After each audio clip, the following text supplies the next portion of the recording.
ऐसा लगता है बारिश आने वाली है। बारिश से मौसम कितना खुशनुमा हो जाता है ना? तू तो बारिश का नाम भी मत ले, मुझे तो बारिश के नाम से ही डर लग रहा है। पता है बारिश हम गरीबों के लिए कितनी मुसीबत लाती है।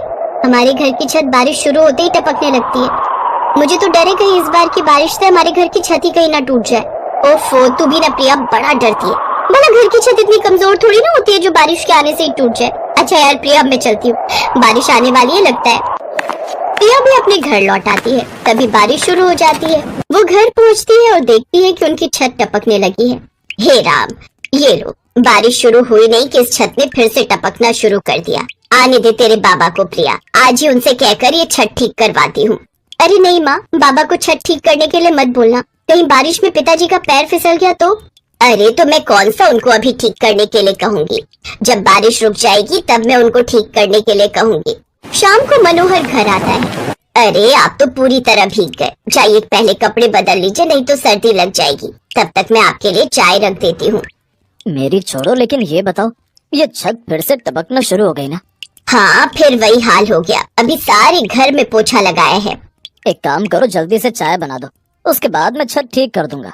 चाय पीते ही मनोहर बाहर सीढ़ी लगाकर छत पर जाकर छत की मरम्मत करने लगता है, लेकिन बारिश होने की वजह से छत पर फिसलन हो गई, जिस कारण उसका पैर फिसल जाता है और वो छत से नीचे गिर जाता है।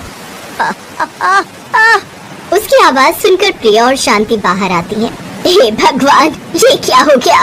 माँ, मैंने मना किया था ना बारिश में बाबा को छत पर मत जाने दो, अब लग गई ना चोट। अरे अब दोनों लड़ती रहोगी या मुझे अंदर भी लेकर जाओगी? जैसे तैसे वो दोनों उसे अंदर लेकर आती हैं। फिर प्रिया अपने बाबा की कमर पर मरहम लगाती है, जिसके बाद उसे थोड़ा आराम मिलता है। रात में वो तीनों अपने कच्चे घर में सो ही रहे थे कि तभी बादलों की गड़गड़ाहट होने लगती है और तेज बारिश शुरू हो जाती है। अब उनकी छत से हर जगह से पानी टपकने लगता है और उनके घर की छत का एक हिस्सा टूटकर गिरने लगता है। हे भगवान, ये क्या हो गया? ये छत तो लगता है गिरने वाली है। चलो चलो, जल्दी से चलो यहाँ से, अब यहाँ रुकना खतरे से खाली नहीं। वो सभी घर से बाहर निकल आते हैं। वो बाहर आते ही हैं कि इतने में उनके घर की छत टूटकर गिर जाती है। अपनी आंखों के सामने ये सब देख वो बहुत ज्यादा डर जाते हैं। भगवान का लाख लाख शुक्र है जो आप हमें समय रहते बाहर ले आए, नहीं तो आज तो ना जाने क्या अनहोनी हो जाती। लेकिन इतनी मेहनत से बनाया हुआ हमारा घर आज टूट गया। कुछ समझ में नहीं आ रहा, अब कहाँ जाएंगे, क्या करेंगे, कहाँ रहेंगे। परेशान मत हो शांति, ऊपर वाला है ना, वो कोई ना कोई रास्ता ढूंढ निकालेगा। लेकिन अब हम इतनी बारिश में कहाँ जाएंगे जी? माँ, इतनी बारिश में यहाँ यूँ रुकना ठीक नहीं है। घर की मरम्मत हम बाद में करवा लेंगे, तब तक हम मेरी सहेली अमायरा के घर चलते हैं, उसका घर दूर भी नहीं है। सड़क पर घुटनों तक पानी भरा हुआ था। वो लोग उस तेज बारिश में भीगते हुए अमायरा के घर पहुँचते हैं। अमायरा जैसे ही दरवाजा खोलती है तो उन सबकी ऐसी हालत देख उन्हें जल्दी से घर के अंदर ले आती है।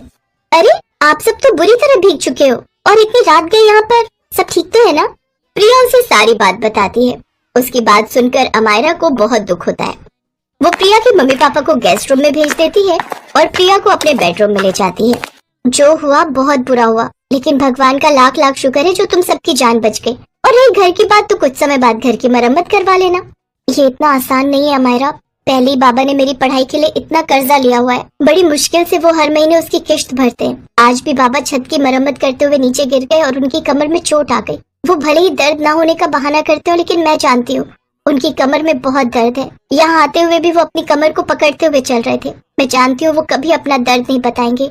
अब मैं सोच रही हूँ अगर मुझे कहीं नौकरी मिल जाती तो उन्हें आराम मिल जाता। कह तो तू ठीक रही है, ऐसा कर कल ही तू कहीं इंटरव्यू देने चली जा, क्या पता बात बन जाए। अगले दिन ही प्रिया नौकरी के लिए इंटरव्यू देने जाती है, लेकिन उसे वहाँ निराशा ही हाथ लगती है। देखिए, अभी आपकी ग्रेजुएशन पूरी नहीं हुई है, इसलिए अभी हम आपको नौकरी नहीं दे सकते। और अगर आप नौकरी करना ही चाहती हैं तो पहले आपको 6 महीने तक ट्रेनिंग पीरियड पर रहना होगा, लेकिन तब तक हम आपको कोई सैलरी नहीं देंगे। 3 महीने के बाद ही देना शुरू करेंगे। लेकिन सर, मुझे पैसों की अभी बहुत जरूरत है, क्या अभी आप मुझे सैलरी नहीं दे सकते? नहीं, ये हमारे यहाँ के रूल्स हैं।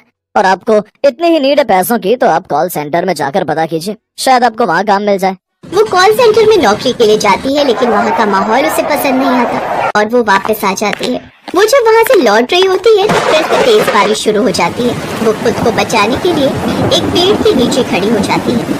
ये बारिश तो थमने का नाम ही नहीं ले रही। तभी उसकी नजर एक ठेले पर खड़े भुट्टे वाले पर जाती है। उसके ठेले के आसपास लोगों की भीड़ लगी हुई थी। तभी उसके मन में एक विचार आता है।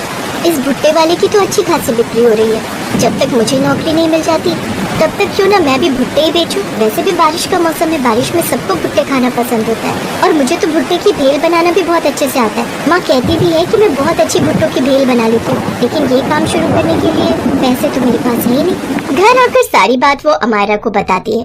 अरे तो तू टेंशन क्यों लेती है? काम खोलने के लिए तुझे जो पैसे चाहिए मुझसे ले लेना और जब तेरी कमाई अच्छी होने लगेगी तो लौटा देना। अगले दिन से प्रिया सड़क किनारे गर्मा गर्म भुट्टे और भुट्टे की भेल बेचने लगती है। भुट्टे ले लो, भुट्टे की भेल ले लो। भुट्टा, मुझे गर्मा गर्म भुट्टा दे दीजिए और मुझे भुट्टा भेल बनाकर दे दीजिए। बचपन में मेरी दादी बनाती थी, अब तो कई साल हो गए इसे खाए हुए। ये लीजिए। वाह क्या स्वाद है इस भेल में, इसे खाकर तो मजा ही आ गया। अब बारिश में बहुत सारे लोग घूमते फिरते उसके ठेले पर आते हैं और उससे भुट्टे और भेल खरीदने लगते हैं। उसका काम अब बहुत अच्छा चलने लगता है, वो खूब अच्छी कमाई करती है। अब वो कुछ ही महीनों में अपने पिता का सारा कर्जा चुका देती है, साथ ही अपने घर की मरम्मत भी करवा लेती है। ऐसे ही 9 महीने बीत जाते हैं। अब वो 2 भुट्टे के ठेले खोल लेती है, जिसमें से एक उसके माँ बाबा संभालते हैं और दूसरे को वो खुद संभालती है। फिर कुछ समय बाद वो अमायरा के पैसे भी लौटा देती है। तो सच में बहुत अच्छी दोस्त है मेरी अमायरा। अगर तूने उस वक्त मेरी मदद नहीं की होती तो ना जाने आज हमारा क्या होता। ये बात सुनकर अमायरा मुस्कुरा। तो हमें उम्मीद है कि आपको हमारी ये कहानी पसंद आई होगी। कृपया हमारे चैनल को सब्सक्राइब करें और सभी अपडेट्स के लिए बेल आइकन जरूर दबाएं। और हाँ, वीडियो लाइक और शेयर करना मत भूलिएगा। Bye bye.